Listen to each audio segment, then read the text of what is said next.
Fala aí, galera, professor Marlos Andrei aqui e vamos continuar nossas aulas em relação às questões do Enem por área. Hoje vamos começar uma série de 3 questões aí em relação a modelos atômicos, tá, pessoal?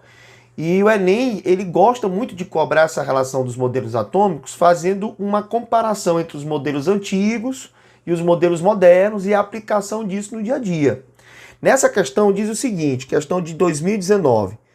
Em 1808, Dalton publicou o seu famoso livro intitulado Um Novo Sistema de Filosofia Química, no qual continha 5 postulados que serviam como alicerce da primeira teoria atômica da matéria fundamentada em método científico. Aqui a gente começa logo te dando uma dica, né? Lá no nosso canal, na parte de curso online, na playlist curso online, você tem todas as aulas que você precisa para ter a base para responder essas questões do Enem.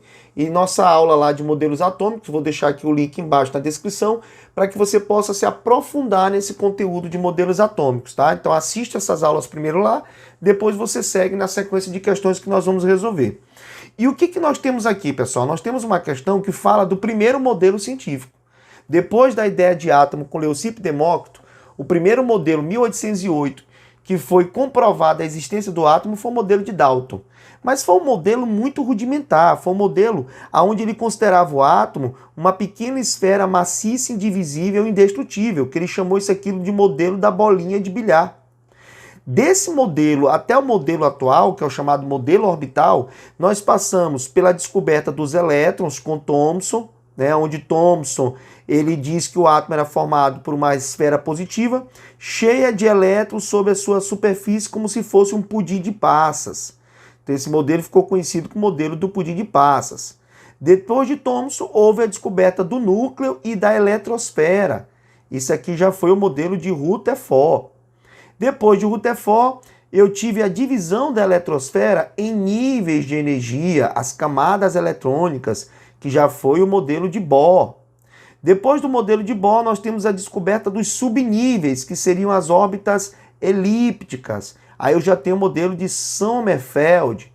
E só depois de Sommerfeld, com a descoberta aí da mecânica quântica e de todos os postulados dos grandes cientistas modernos, nós tivemos aí o modelo orbital, onde agora se considerava uma região ao redor do núcleo muito provável de encontrar o elétron, que ficou chamado de orbital. Esse é o modelo atual, tá? O modelo que nós usamos hoje são os modelos orbitais. Então ele diz o seguinte, tem 5 postulados. O primeiro postulado diz, aqui todos afirmados por Dalton, tá, pessoal? A matéria é constituída por átomos indivisíveis. Todos os átomos de um dado elemento químico são idênticos em massa e em todas as outras propriedades. Aqui já tem algumas divergências do modelo atual, mas vamos pontuar primeiro o que ele falou. Diferentes elementos químicos têm diferentes tipos de átomos e, em particular, seus átomos têm diferentes massas, certo? Os átomos são indestrutíveis e nas reações químicas mantêm suas identidades. E quinto, átomos de elementos combinam-se com átomos de outros elementos em proporções de números inteiros e pequenos para formar compostos. Aí ele pergunta, após o modelo de Dalton, outros modelos baseados em outros dados experimentais evidenciaram em outras coisas a natureza elétrica da matéria, a composição, a organização do átomo, a quantização da energia, ou seja, a questão das camadas eletrônicas.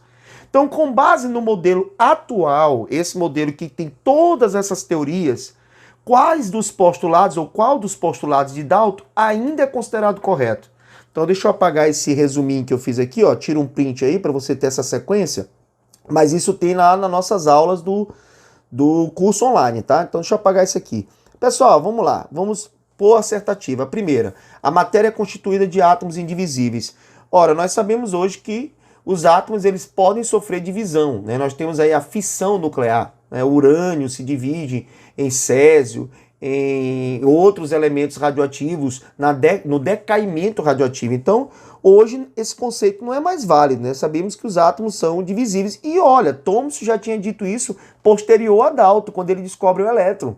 E o elétron foi a primeira partícula subatômica, né? A primeira partícula menor do que o próprio átomo. Então isso aqui já foi rejeitado pelo próprio Thomson, que foi o modelo posterior ao modelo de Dalton. No item 2, todos os átomos de um elemento químico são idênticos em massa? Não.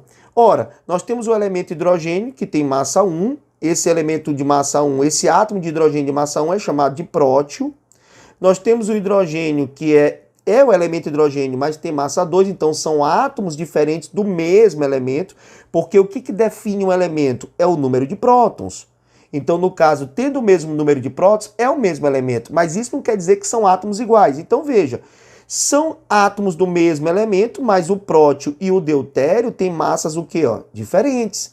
Então, quer dizer que todos os elementos, todos os átomos de um mesmo elemento têm que ter a mesma massa? Não. Então, isso aqui também está errado, porque hoje nós conhecemos os isótopos, né?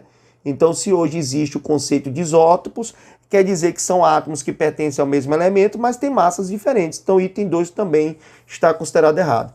O item 3, diferentes elementos químicos têm diferentes tipos de átomos. Em particular, seus átomos têm diferentes massas. Então, mais uma vez, né?